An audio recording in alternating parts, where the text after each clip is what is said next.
তিন ফলের কসম আল্লাহ তাআলা রব্বুল আলামিন তিনি খাইলেন।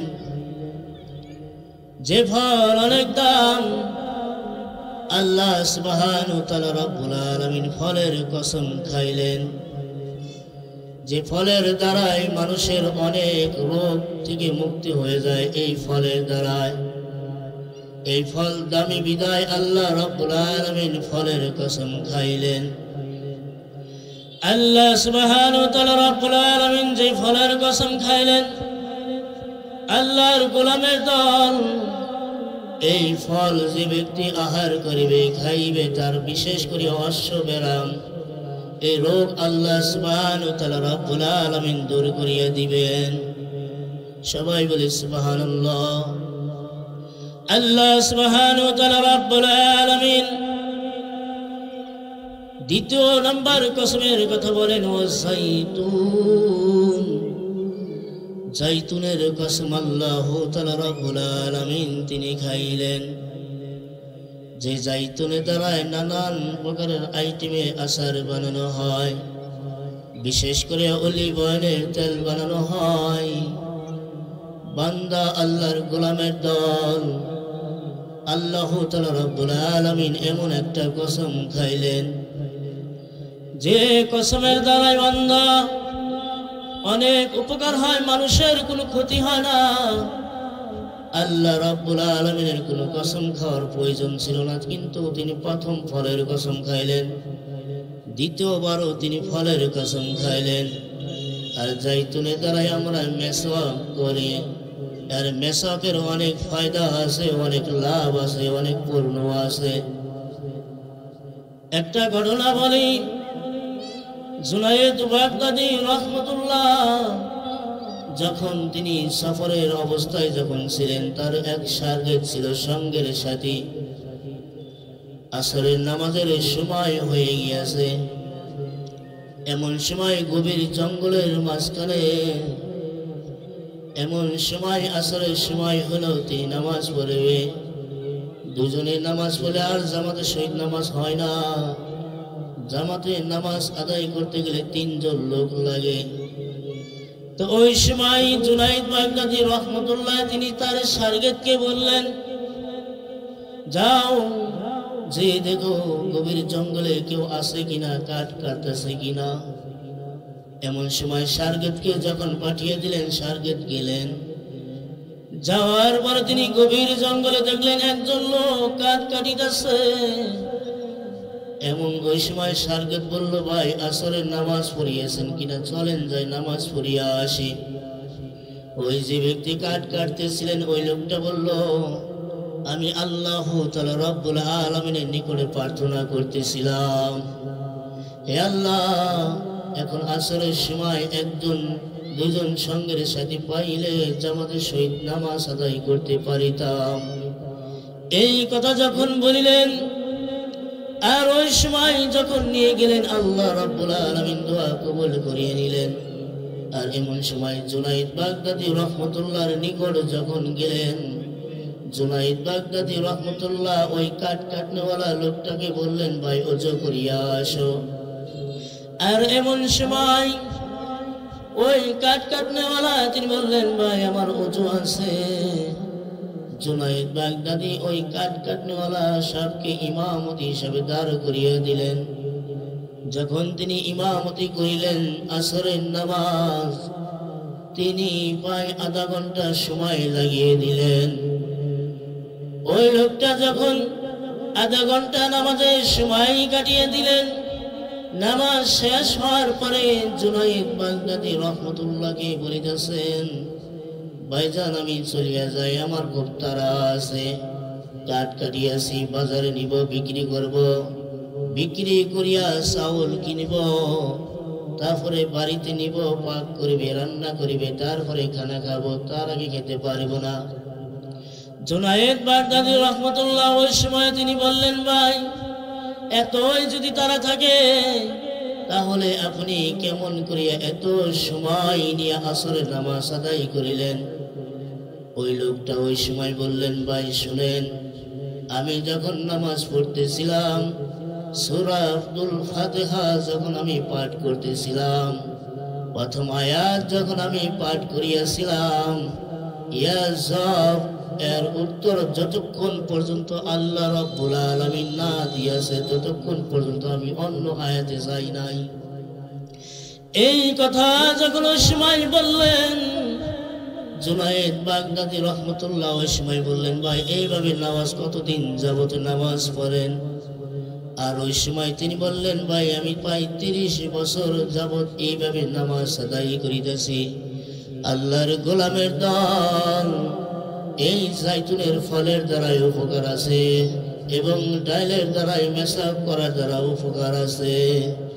আল্লাহর গোলামের দল, আমরা যখন নামাজে পড়ি, আল্লাহর হুকুম মানার জন্য যখন নামাজে দাঁড়িয়ে যাই, আমরা যদি মেশাব করি আমাদের ফজিলত অনেক বাড়িয়া যাবে। আল্লাহর গোলামের দল, পয়গম্বরের সাহাবীরা যখন যুদ্ধের সময় ছিল, তারা সর্বদাই যুদ্ধের মধ্যে পরাজিত হয়, বিজয় হতে পারে না, যুদ্ধে তারা হারিয়ে যায়। এই দৃশ্যের সময় ওই সময় খলিফা ছিলেন আবু বকর সিদ্দিক রাদিয়াল্লাহু তাআলা আনহু। আর ওই সময় আবু বকর সিদ্দিক রাদিয়াল্লাহু তাআলা আনহুকে চিঠি পাঠাইলেন যে আমরা সর্বদাই যুদ্ধের মধ্যে হারিয়ে যাইতেছি। আর এই সময় তারা ওই সময় বললেন, খলিফারা আবু বকরকে যখন জানাইলেন, আবু বকর বললেন, তাহলে তোমাদের যে কোনো সুন্নত ছড়িয়ে যাইতেছে। ওই সময় সাহাবায়ে কেরামরা সকলে পরামর্শ নিলেন। পরামর্শ করিয়া ওই সময় তারা দেখলেন যে এখন তারা একটা সুন্নত থেকে বঞ্চিত রয়ে আছে, সেটা হলো মেশাব করা। এই সুন্নত থেকে যখন তারা বঞ্চিত রয়ে আছে, আর ওই সময় যখন তারা সুন্নত আদায় করিবে, গাছের ডাল যখন তারা কাটা ধরল, দূর থেকে সাহাবায়ে কেরামগণ ওই সময় তারা লক্ষ্য করেন, হায় মুসলমানরা পাগল হয়ে আছে, পয়গম্বরের সাহাবায়ে কেরামরা পাগল হয়ে আছে, যে তারা যুদ্ধে সর্বদাই হারিয়ে যাচ্ছে। এই হারিয়ে যাওয়ার কারণে তারা পাগল হয়েছে, তারা গাছের ডাল কাটিয়া দাঁত ঘষিতেছে। আর ওই সময় তারা যখন এই আইডিয়া করলেন, আবার কয়েকজন আইডিয়া করেন যে তারা পাগল হয়েছে, এখন আমাদের চাবিয়ে খেবে, চাবিয়ে আমাদেরকে এখন খেয়ে ফেলবে, এই জন্য তারা দাঁত দাঁড় দিচ্ছে। এই কথা শুনিয়া ওই সময় কাফেরগণ বেঈমান ওই সময় তারা পলিয়ে গেলেন। আর মুসলমানরা এই সময় তারা বিজয় হয়ে গেলেন। বলেন সুবহানাল্লাহ। আল্লাহ তাআলা রাব্বুল আলামিন ওই সময় তিনি 3 নম্বর কসমের কথা বললেন। আল্লাহ রাব্বুল আলামিন ওই সময় তিনি বলেন, ওয়া তুরি সিনিন ওয়া হাযাল বালাদিল আমিন। আল্লাহ তাআলা রাব্বুল আলামিন ওই সময় তিনি পাহাড় পর্বতের কসম খাইলেন। আল্লাহ রাব্বুল আলামিন যে পাহাড় পর্বতের কসম খাইলেন, সেই পাহাড় পর্বত মুসা পয়গম্বর আলাইহিস সালাতু ওয়াস সালাম আল্লাহর সঙ্গে যখন তিনি কথা বলেছেন প্রায় 3000 বার। এই তুর পাহাড়ে গিয়ে মুসা পয়গম্বর যখন আল্লাহ তাআলার সঙ্গে কথা বলেছেন, সেই তুর পাহাড়ের কসম আল্লাহ রাব্বুল আলামিন তিনি খাইলেন। আর তুর পাহাড়ে মুসা পয়গম্বর গিয়েছিলেন, তিনি তার স্যান্ডেল পাই দিয়ে জুতা পাই দিয়ে তিনি তুর পাহাড়ে যেতে পারেন নাই। আর আমাদের নবী হযরত মুহাম্মদ মুস্তাফা সাল্লাল্লাহু আলাইহি ওয়াসাল্লাম, আমাদের নবী তিনি তুর পাহাড়ে নয়, বরং আল্লাহ রাব্বুল আলামিন দিদার পাওয়ার জন্য তিনি গিয়েছিলেন। এই দিদার লাভ তিনি করিয়াছেন পায়ে স্যান্ডেল দিয়া।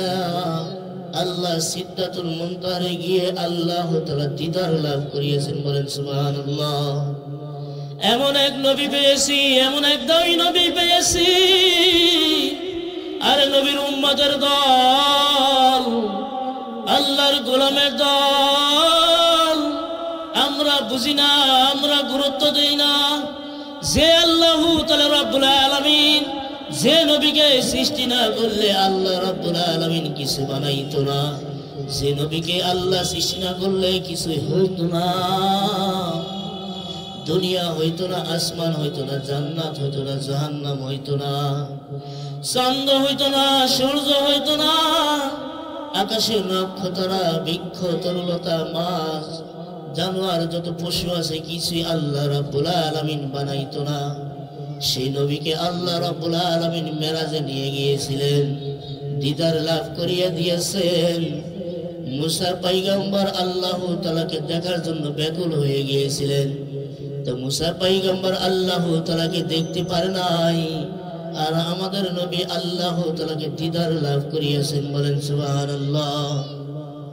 আল্লাহ রাব্বুল আলামিন তিনি চতুর্থ নম্বরে তিনি কসম খাইলেন, ওয়াহাযাল বালাদিল আমিন। আল্লাহ তাআলা রাব্বুল আলামিন নিরাপদ শহরের কসম খাইলেন, মক্কা নগরের কসম আল্লাহ তাআলা রাব্বুল আলামিন তিনি খাইলেন। আল্লাহর গোলামের দল, যে শহরে যদি একজন আসামি ঢুকে ওই শহর থেকে কোনো আসামিকে গ্রেফতার করা হয় না।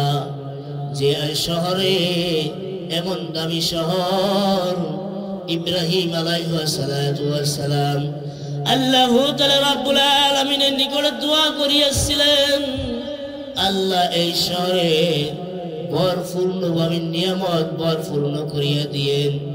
আল্লাহ রাব্বুল আলামিন মক্কা নগরের শহরে নিয়ামত ভরপুর করিয়া আল্লাহ রাব্বুল আলামিন তিনি দিয়েছেন। বলেন সুবহানাল্লাহ। আল্লাহ রাব্বুল আলামিন এই কসম খাইলেন, চারটা কসম খাইয়া আল্লাহ তাআলা রাব্বুল আলামিন তিনি বলেন, লাকাদ খালাকনাল ইনসানা ফি আহসানি তাকওয়িম।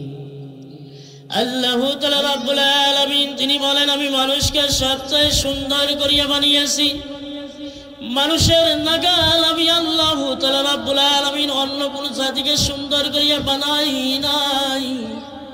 আমি আল্লাহ তাআলা রাব্বুল আলামিন মানুষকে এমন সুন্দর করিয়া বানাইছি। আল্লাহর গোলামের দল, দেখেন মানুষের চেহারা কত সুন্দর, মানুষের হাত কত সুন্দর, মানুষের পাও কত সুন্দর। একটা চেহারা মানুষের চেহারার মতো আরেক চেহারা মিল হয় না। দেখেন মানুষের শরীরের প্রত্যেক অঙ্গ, বডি, চেহারা সব কিছু আল্লাহ সুন্দর করিয়া বানিয়েছে। আল্লাহ রাব্বুল আলামিন পৃথিবীতে যত মাখলুক বানাইছেন, সকল মাখলুকদের চেয়ে আমরা ইনসানকে আল্লাহ রাব্বুল আলামিন সবচেয়ে সুন্দর করিয়া বানাইছেন। আল্লাহর গোলামের দল, একটা ঘটনা বলি, মনোযোগ দিয়ে শুনেন। তাফসীরে কুতুবী রাহমাতুল্লাহর মধ্যে বর্ণনা আছে, তিনি বলেন, ঈসা ইবনে মুসা ইবনে হাশিমি রাহমাতুল্লাহ তিনি তার স্ত্রীকে নিয়ে জ্যোৎস্না রাত্রে ঘরের জানলা দিয়ে উঁকি মারিয়া যখন চাঁদ দেখিতেছে, ওই সময় ঈসা ইবনে মুসা ইবনে হাশিমি রাহমাতুল্লাহ তিনি তার স্ত্রীকে বলেন, স্ত্রী শুনো, চাঁদের চেয়েও তুমি যদি সুন্দর না হও তাহলে স্ত্রী তুমি তালাক। এই কথা যখন বললেন, স্ত্রী খুব জ্ঞানী বুদ্ধিওয়ালা মহিলা ছিলেন, তিনি বললেন, স্বামী আমি তালাক হয়ে গিয়েছি। ওই সময় ওই আল্লাহর বান্দা স্ত্রীর প্রতি অনেক তার মোহাব্বত ছিল, তিনি তার স্ত্রীকে প্রচন্ড ভালোবাসতেন। আর ওই সময় স্বামী অত্যন্ত পেরেশান করিয়া গেলেন। আর ওই সময় বাদশাহী ছিলেন, বাদশাহী খলিফা মুনসির নামে একজন বাদশাহ ছিলেন। ওই বাদশাহর নিকটে যেয়ে ঈসা ইবনে মুসা ইবনে হাশিমি রাহমাতুল্লাহ তিনি বলিতেছেন, হে বাদশাহ, আমার স্ত্রীকে আমি এই কথা বলিয়াছি, আমার স্ত্রী বলে তালাক হয়ে গিয়েছে, তো আপনি এখন যত উলামায়ে কেরাম আছে সকল উলামায়ে কেরামদেরকে আপনি দাওয়াত দেন, আপনার কথা সকলে শুনবে, আমার কথা কেউ শুনবে না, আমি কাউকে চিনি না। আপনি তো বাদশাহ, আপনার কথা সকলেই চিনবে। আর ওই সময় বাদশাহ যখন সকলকে যখন ডাক দিলেন, সকলে যখন উলামায়ে কেরাম যখন সমাবেশ হয়ে গেলেন, সকল উলামায়ে কেরাম আসার পর সকলকে প্রশ্ন করিলেন যে আমি আমার বিবিকে এই কথা বলিয়েছি, আমার বিবি বলে তালাক হয়ে গিয়েছে। সকল উলামায়ে কেরামগণ একজন ব্যতীত সকলে রায় দিয়েছে বউ তালাক হয়ে গিয়েছে। কারণ চাঁদের চেয়েও সুন্দর মানুষ হতে পারে না। এই কথা ওই সময় ওই জামানায় উলামায়ে কেরামগণ যখন ফতোয়া দিল, আর ওই সময় একজন বালক ছিল সিয়ারে বাদশাহ ওই সময় তিনি ওই বালককে বললেন, বালক তাহলে কি তার বউ তালাক হয়ে গিয়েছে কিনা? ওই সময় বালক ছিলেন নোমান ইবনে সাবেত আবু হানিফা রহমতুল্লাহ। ওই সময় তিনি বলেন তার বউ তালাক হয় নাই, তার বউ তার কাছে সুন্দর, আমার বউ আমার কাছে সুন্দর, আপনাদের বউ আপনাদের কাছে সুন্দর। সকল উলামায়ে কেরামগণ ওই সময় তারা বললেন হাই তালাক হয় না কেন, কিসের জন্য? আর ওই সময় তিনি এই সূরা পাঠ করিলেন, ওয়াত-তিনি ওয়াজ-যাইতুন ওয়া তুরি সিনিন ওয়া হাযাল বালাদিল আমিন লাকাদ খালাকনাল ইনসানা ফি আহসানি তাকবীম। আল্লাহর গোলাম এই কথা যখন ওই সময় বললেন, বউ তালাক হয়ে জানাই, ঈসা ইবনে মুসা ইবনে হাশিমি রহমতুল্লাহ তিনি তার ফতোয়া পেয়ে গেলেন। আল্লাহর গোলামের দল, মানুষকে এতই আল্লাহ সুন্দর করিয়া বানিয়েছে, অনেক সুন্দর করিয়া। আমাদের নবী হযরত মুহাম্মদ মুস্তাফা সাল্লাল্লাহু আলাইহি ওয়াসাল্লাম যখন তিনি মা আয়েশা রাদিয়াল্লাহু তাআলা আনহার ঘরে যখন প্রবেশ করিতেন, ওই সময় মা আয়েশা রাদিয়াল্লাহু তাআলা আনহা তিনি বলেন যে আমার ঘরেও একজন সূর্য আছে, একজন চাঁদ আছে, সেটা হলো পয়গম্বর মুহাম্মদ মুস্তাফা সাল্লাল্লাহু আলাইহি ওয়াসাল্লাম। আমাদের নবী সবচেয়ে সুন্দর ছিলেন। আমাদের নবীর নাগাল অন্য কোন নবী সুন্দর ছিলেন না। হযরত ইউসুফ আলাইহিস সালাম যখন তার ভাইয়েরা মিলিয়া যখন তাকে কুয়ার মধ্যে যখন ফেলিয়ে দিলেন, আর এমন সময় কিছু ব্যবসার লোকেরা যখন ব্যবসা করার জন্য যাইতেছিলেন, আর এমন সময় কুয়াই থেকে যখন ইউসুফ আলাইহিস সালাম উঠা এলেন, মালিক নামে একজন লোক যখন ইউসুফ আলাইহিস সালামকে যখন উঠাইলেন, ইউসুফের চেহারা দেখিয়া ওই সময় মিশরের সকল লোক তারা দিশারা হইয়া গেলেন, হাই এমন সুন্দর মানুষ আমরা কোনোদিন দেখি নাই। ওই সময় মালিক ওই সময় তিনি চিন্তা করলেন, হাই ইউসুফকে তাহলে মাগনি দেখানো যাবে না, তাকে দেখালে হলে টাকা লাগবে, টাকা ছাড়া তাকে দেখানো যাবে না। যখন এই কথা বললেন মালিক, ওই সময় টাকার বিনিময় যখন ইউসুফ আলাইহিস সালামকে দেখানো শুরু করিলেন, 1 লাখ 2 লাখ 3 লাখ 4 লাখ এমন পরিমাণ টাকা যখন তিনি করিলেন, ওই সময় একজন বুড়ি ছিল, বৃদ্ধ বুড়ি ছিল। আর ওই সময় বুড়ি যখন তিনি ওই ইউসুফ আলাইহিস সালামকে কেনার জন্য গেলেন তুলার বস্তা নিয়ে, ওই সময় কিছু লোক বুড়ির সঙ্গে দেখা হয়ে গেলেন। বুড়িকে বললেন, বুড়ি মা তুমি কই যাও? ওই আমি যাই ইউসুফ আলাইহিস সালামকে কেনার জন্য। আর ওই সময় ওই লোকেরা বললেন, বুড়ি মা শুনো, আমিও গিয়েছিলাম, আমরাও গিয়েছিলাম টাকা পয়সা দেওয়ার জন্য গিয়েছিলাম, 4 লাখ 5 লাখ, তাও আমরা কিনতে পারলাম না। আর তুমি তুলার বস্তা নিয়ে যাবা, আর তুমি কি ইউসুফ আলাইহিস সালামকে কিনতে পারবা নাকি? ওই সময় বুড়ি তিনি বললেন যে আমি যাচ্ছি, জানি ইউসুফ আলাইহিস সালামকে কিনতে পারবো না, আমি যাচ্ছি এই উসিলায় যাতে জানি আল্লাহ তাআলা রাব্বুল আলামিন আমাকে মাফ করিয়ে দেন, নাজাত করিয়ে দেন, জান্নাতে যেতে পারি। এইটাই আমার বড় আশা। এই আশা নিয়ে আমি যাচ্ছি। আর ওই সময় একজন লোক ছিল, বাদশাহী ছিল, জুলেখার স্বামী ছিল।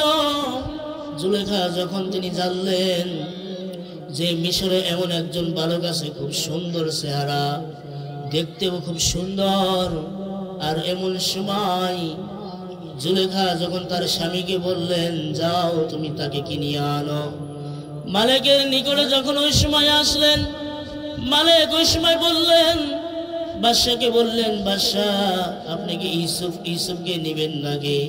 ওই সময় বাদশাহ বলেন আমি ইউসুফকে কেনার জন্য আসিয়াছি। বাদশাহ ওই সময় বললেন তাহলে ইউসুফের কত দাম হলে, কত টাকা হলে তুমি তাকে দিবেন? ওই সময় মালিক ওই সময় তিনি বললেন যে এখন তো হাত ছাড়া যাবে না, বেশি করিয়া টাকা ধরিতে হবে।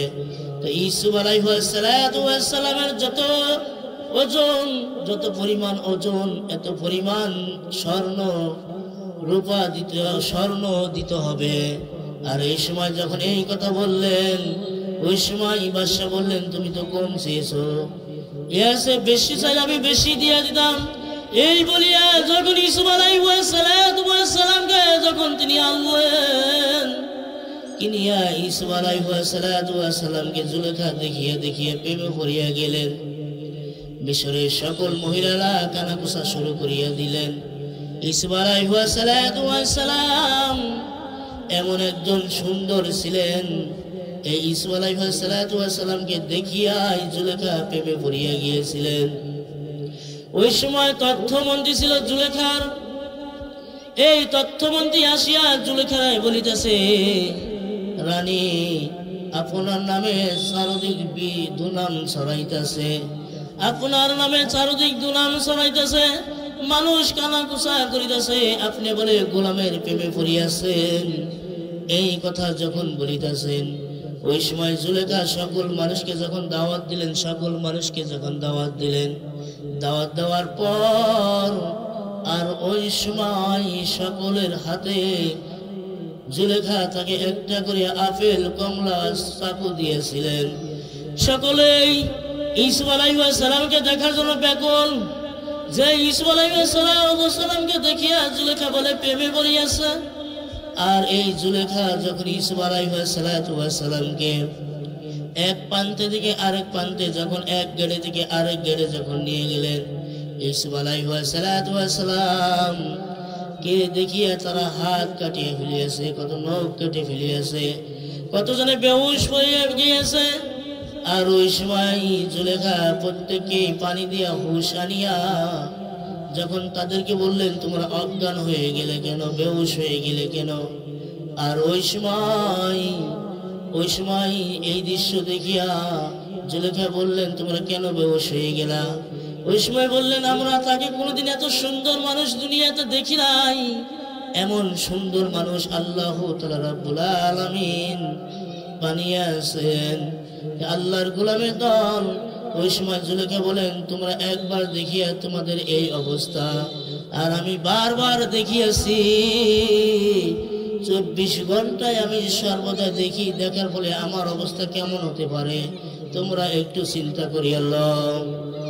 আল্লাহ তাআলা রাব্বুল আলামিনের উম্মতের দল, আল্লাহ যেমন মানুষকে সুন্দর করিয়া বানিয়েছে, মানুষকে যেমন দামি করিয়া আল্লাহ তাআলা রাব্বুল আলামিন বানিয়েছেন, আল্লাহ তাআলা রাব্বুল আলামিন একটা কারণ নিয়ে মানুষকে বানিয়েছেন, একটা উদ্দেশ্য নিয়ে আল্লাহ তাআলা রাব্বুল আলামিন বানিয়েছেন। বান্দা আমরা যে কোনো একটা জিনিস বানাই উদ্দেশ্য নিয়ে বানাই, একটা কারণ নিয়ে আমরা যে কোনো একটা উদ্দেশ্য নিয়ে বানাই, তো আল্লাহ রাব্বুল আলামিন একটা উদ্দেশ্য নিয়ে একটা কারণ নিয়ে বানিয়েছেন। আল্লাহ রাব্বুল আলামিন তিনি বলেন ওয়ামা খালাকুতুল জিন্না ইনসানা ইল্লা লিয়াবুদুন। আল্লাহ তাআলা রাব্বুল আলামিন মানুষকে বানিয়েছেন আল্লাহর গোলামি করার জন্য, আল্লাহর হুকুম মানার জন্য, আল্লাহর আদেশ অনুযায়ী মানার জন্য। আল্লাহর গোলামের দল দুনিয়াতে আসিয়া দুনিয়াতে থাকিয়া আল্লাহর হুকুম মানি না, নবীর আদর্শ অনুযায়ী চলি না। আল্লাহ রাব্বুল আলামিন তিনি বলেন, ওয়ামা কানা আল্লাহু লিয়াযলিমাহুম ওয়ালাকিন কানু আনফুসাহুম ইয়াযলিমুন।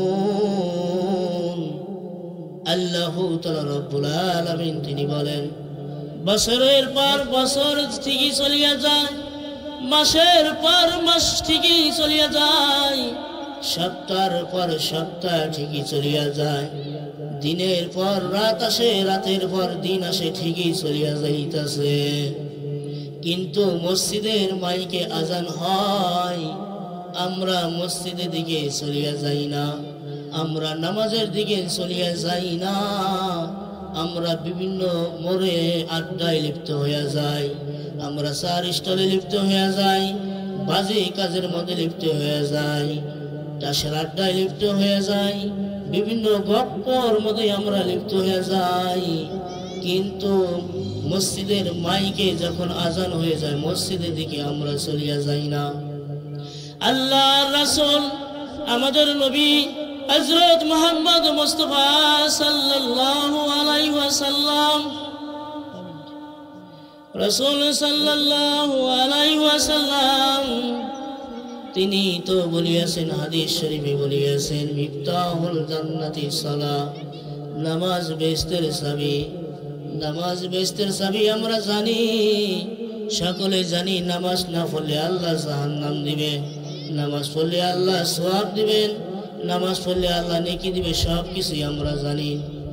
জানার পরে আমরা মানি না, জানার পরে আমরা এই দিকে আমরা অংশগ্রহণ হই না, এই দিকে আমাদের কোনো আগ্রহ নাই। কিন্তু বান্দা শুনিয়া রাখো, জাহান্নাম আরামের জায়গা নয়, জাহান্নাম কঠিন শাস্তির জায়গা, জাহান্নাম অনেক আযাবের জায়গা হবে, জাহান্নাম অনেক কঠিন। আল্লাহর গোলামের দল একজন বেনামাজি যখন দুনিয়া থেকে মারা যাবে, চলিয়া যাবে, আল্লাহ রাব্বুল আলামিন ওই ব্যক্তিকে 15টা শাস্তি দিবেন। আর যে ব্যক্তি আল্লাহর হুকুম মানবে, ওই ব্যক্তিকে আল্লাহ রাব্বুল আলামিন 5টা পুরস্কার দান করবেন। বলেন সুবহানাল্লাহ। তো আমরা সকলে আল্লাহ তাআলার হুকুম মানব, আল্লাহ তাআলার আদেশ অনুযায়ী চলিয়ে যাব, আল্লাহ তাআলার হুকুম গুরুত্ব সহকারে আমরা সবাই মানব। আল্লাহ তাআলা রাব্বুল আলামিন আমাদেরকে সকলকে মানার তৌফিক দান করুক, আমিন। ওয়া আখিদানা আলহামদুলিল্লাহি রাব্বিল আলামিন। আসসালামু আলাইকুম ওয়া রাহমাতুল্লাহি ওয়া বারাকাতুহু।